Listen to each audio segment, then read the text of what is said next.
Welcome to the Emerald Isle.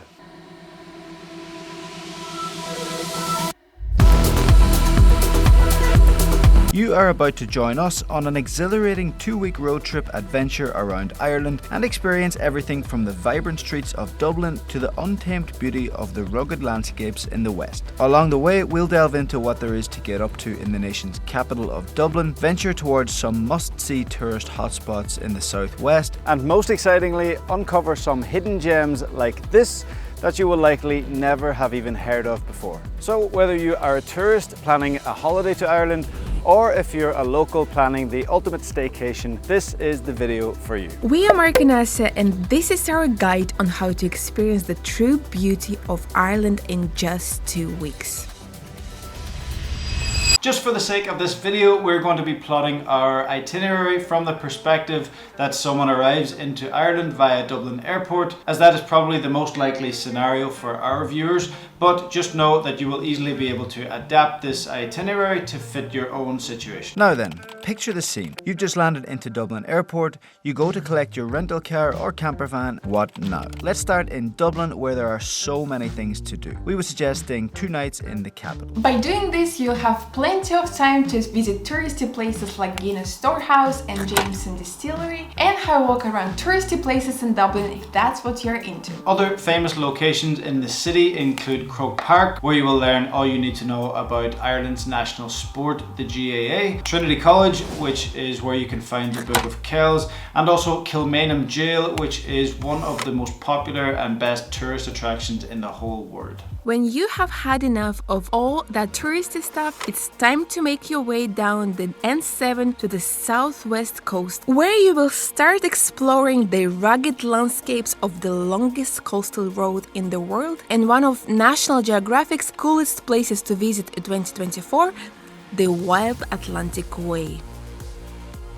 First up, Kerry. Spending 2 nights in Killarney should allow you to see the best of what is definitely the most touristy-orientated county in Ireland outside of Dublin. After making the 4-hour drive from Dublin, get some rest, and in the morning you will be able to set off on what is perhaps the most well-known coastal loop in the country, called the Ring of Kerry. Our favourite parts of the Ring of Kerry were actually on what is called the SCENIC Ring, a small hike to Bray Head on Valentia Island, and a stop off at the spectacular Kerry Cliffs are simply unmissable experiences in Kerry. To get to Bray Head, you will need to walk for around 20 minutes towards the lookout point, but the views along the way are stunning. Once you reach the watchtower, we'd suggest heading even further out towards what seems like the end of the world for spectacular views of the Slieve Islands. We side note, if you happen to have a bit of extra time on your hands, you can get boat tours from Portmagee out to the Slieve Islands, which would be an incredible day out. But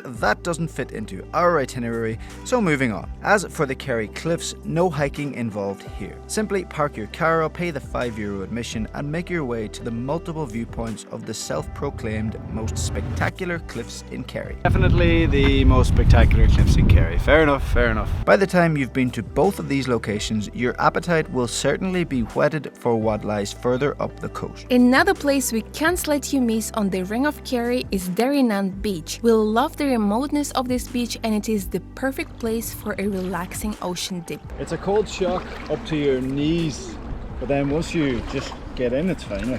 On the way back to Killarney, you'll make your way through Moll's Gap and pass through Killarney National Park, where you will be blown away by the picturesque lakes and valleys. One last stop before getting back to your accommodation is a stop off at Ross Castle. This 15th century castle is the perfect place to finish off a big day's exploring on the Ring of Kerry. If you somehow still have some energy left after all of that, Killarney is an amazing town that has some of our favourite pubs in the whole country. And that's a big deal because we've been to a lot of pubs. Courtney's and John M. Reedy's were our favourites, so whether you squeeze in a few pints on your first or second night here, don't skip it. We had great crack on a night out there. Lastly, on Kerry, Ireland's tallest peak, Carntoohill, I nailed it, which is right in the middle of the Ring of Kerry. So if you're a hiking enthusiast and you have some extra time in your hands, why not give that a go? However, it is meant to be a very tough hike. The following morning, make your way northbound to what is undoubtedly Ireland's most famous attraction. If you Google Ireland, the Cliffs of Moher will be one of the first things that pop up on your screen. Before visiting these cliffs, we kind of just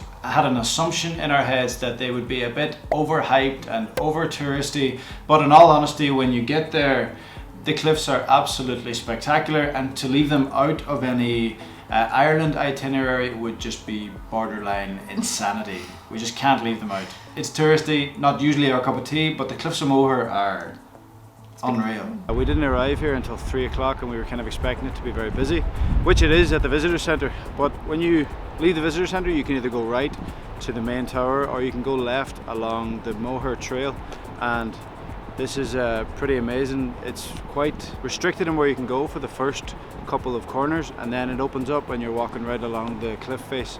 So if you get here, don't go right, go left and keep walking, and that's where you'll get the magic of the Cliffs of Moher. Once you get back to your car, keep heading north to what is everyone's favorite Irish city, Galway. We went to Galway and we had such a great time, and we kind of forgot to take any footage, so that should tell you something.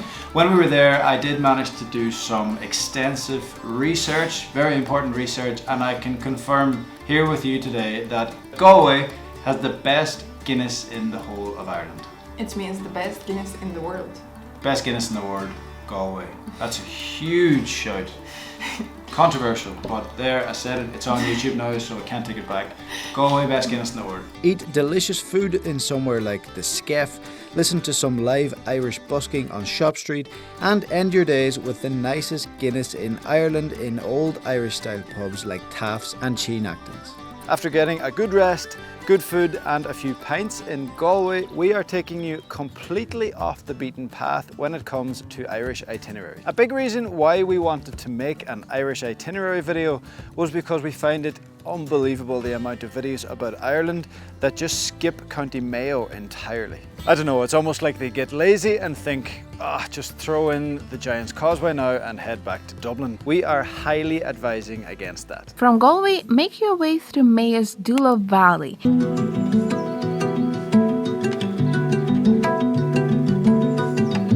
And why not stop off in the lovely town of Westport for lunch on your way to your next location.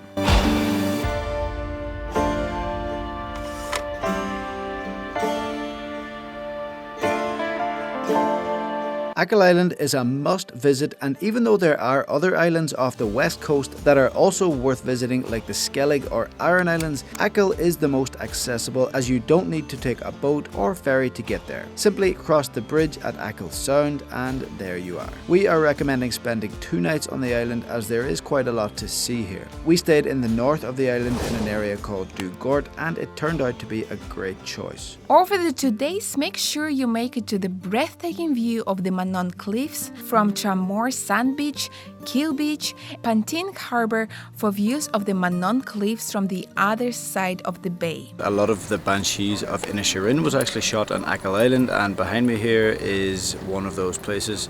For example, it was here that the boats came into the village, and Colin Farrell, who plays Porrick in the Banshees of Inisherin, gets punched by the cop, and he falls down just beside this wall you can see behind me here. Kim Bay is one of the most popular beaches in Ireland, and it has actually recently been named in Lonely Planet's top 100 beaches in the world, so you can see how highly thought of it is. Even though it's lovely, we have a better beach coming up, so stay tuned for that. If you get a nice clear day, you can do the hike from Keem Bay to the Crowan Cliffs, but unfortunately for us, the clouds were sitting right on top of the cliffs, so we didn't do it at all, but that is meant to be very spectacular. One of our favourite experiences on Achill Island was in fact just the drive along the way to Keem Bay. Appropriately named Atlantic Drive, this coastal route is what we think Ireland is in a nutshell. Another great thing to do on the island, especially if you don't get as lucky with the weather as we did, is to head over to the lads at Irish American Whiskey for a tour of their distillery, and of course make sure to pick up a bottle of their Irish whiskey or poaching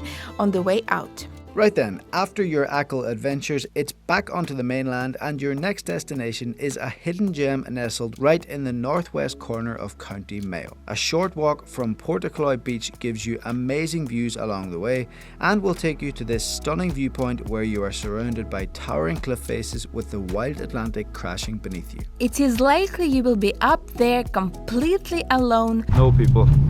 Welcome to Ireland. And that is what we loved about our experience on Portacloy Cliff Walk, pure authenticity. As we said in a previous video we made about County Mayo, places like this are why we love Ireland. And even though you should definitely make time to visit touristy places like the Cliffs of Moher, locations like Portacloy will be the reason you will want to keep coming back. The only problem with going completely off the beaten path is that some home comforts cannot be as easily accessible as they normally would be. And this is where our new portable espresso machine from our team comes in handy. We just got this little device last week and we absolutely love it. When we first got it, we thought that we would just be using it on hikes or places that we couldn't access coffee, but it actually turns out that you can use it just about anywhere. When we are on the road, this device saves us €7 per day on coffee. Of course, it is also an unbelievable thing to have if you've just reached the summit after a tough hike and want something to warm you up and just give you that little energy boost. It's easy to charge, easy to clean, and it is very versatile. You can use hot and cold water, and you can put in your own ground coffee or use capsules. So whether you just like drinking coffee outdoors, want to drink your favorite blend no matter the circumstances, or just want to save some money on coffee when traveling, now you have the answer with Outin's portable espresso coffee maker. So if you want to make an espresso with just one click, check out the link in the description box below for 10% off. Head along the northern coast of Mayo to a more popular but no less spectacular setting of Dunbrista Sea Stack at Downpatrick Head. Even though this place is very well known and appears on most top things to do in Ireland lists, we were pleasantly surprised that it is actually a very authentic setting. There are no admission fees, no ugly fences, no crowds, even though it was probably one of the best days ever to visit weather-wise. So we absolutely loved Downpatrick Head. Not overrated. Not at all. Underrated. Underrated, yes. It's on all of these itineraries, but it's Yeah. underrated, I would say. It's because you see so many pictures, you don't expect much, but then you get there and it is so spectacular, really. Then continue west and reach the town of Sligo, where we recommend staying for 2 nights. When you arrive, why not finish a big day sightseeing with a sea swim and a hot box sauna experience at Ross's Point. 1 hour in the sauna is €12.50 during the week, €15 on the weekends, and you can book on this website. Probably the link is down below. Too complicated. Way down there. Leave a like while you're down there. In the morning, it's time for some hiking.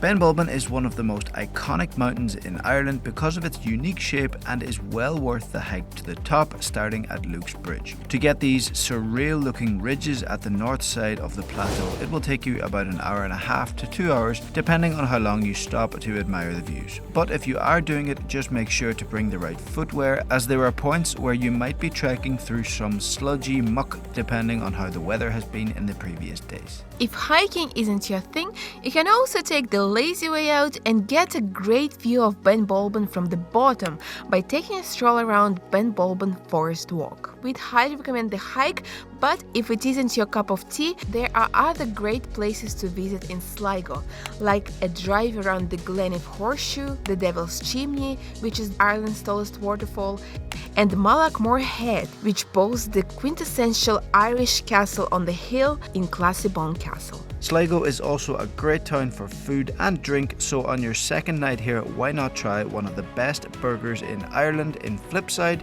and go for a few drinks afterwards in authentic Irish pubs like Thomas Connolly's, Shoot the Crows, Foley's and McGlynn's. The next day you will enter my home county of Donegal, and no messing around, let's head straight for the main event.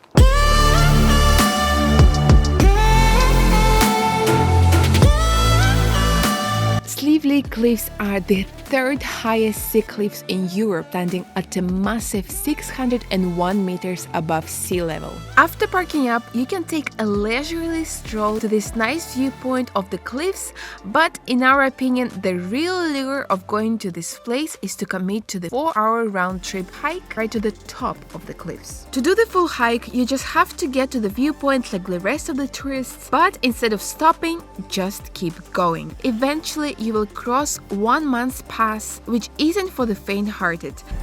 Right, time to head back down.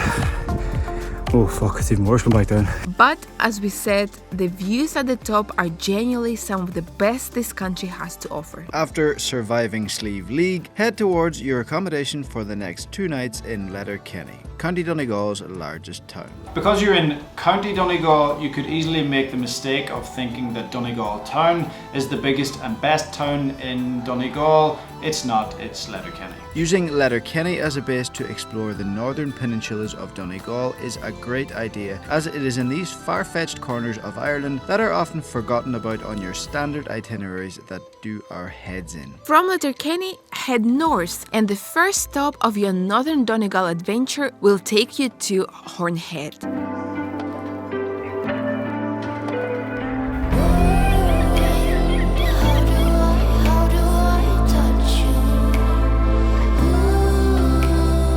This was one of the first places Mark took me when I came to Ireland for the first time, and it has been my favorite ever since. These towering cliffs are just 30 meters shy of the Cliffs of Moher, but this place, however, is completely deserted. A picturesque, unrestored ancient castle at the cliff top looks out onto the wild Atlantic and is a sight to behold. In this itinerary, there are a few non-negotiables, and Hornhead is definitely one of those. Next up is a scenic drive around the Atlantic Drive of the Rossgill Peninsula, just north of the popular seaside town of Downings. The views here emulate the viewpoints in the Dingle Peninsula of Kerry, just without the thousands of tour buses. While you are driving around Atlantic Drive, you'll be able to visit Murder Hole Beach. This is by far our favourite beach in Ireland, and to get here you will need to park up and walk for around 20 minutes. It is more than worth the steep walk, as the views here are just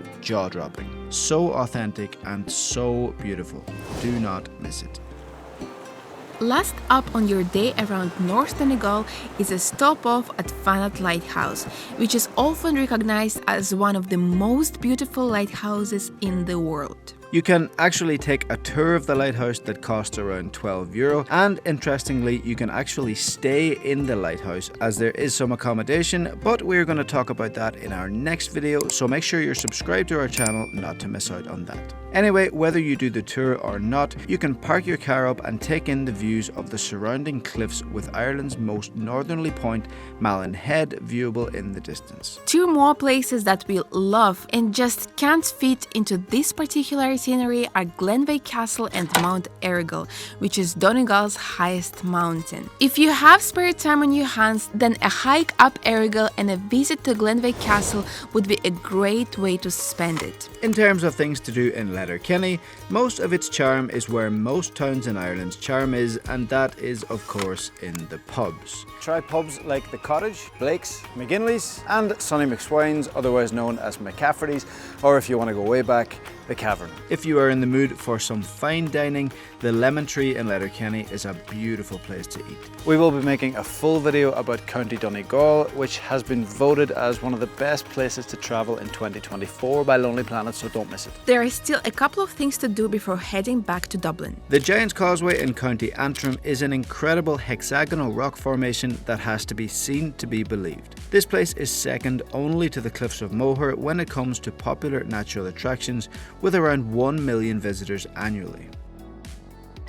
While you're up that direction, stop off at the oldest distillery in the world at Bushmills, and if you're a Game of Thrones fan, I'm not, you might be, Asya is, stop off at the Dark Hedges, which feature in the first season of Game of Thrones. He just hadn't watched it, that's why he doesn't like that it. shit. When you reach Belfast, where you will spend your last night before heading back to Dublin, visit the Titanic Museum and take a walk around Belfast's thriving city centre. So that's it, time to head back to Dublin and make plans to get to the airport after squeezing in a monumental amount of experiences into the past 2 weeks. If that was all a bit too much to take in, then you can take a screenshot of this. And we will name all 70 places that we mentioned in this video in the description box below. Meanwhile, we have been Mark and Asya. We really genuinely hope you enjoyed the video. If you decide to do a road trip around Ireland and follow our itinerary, we are positive you're going to have something to remember just like us.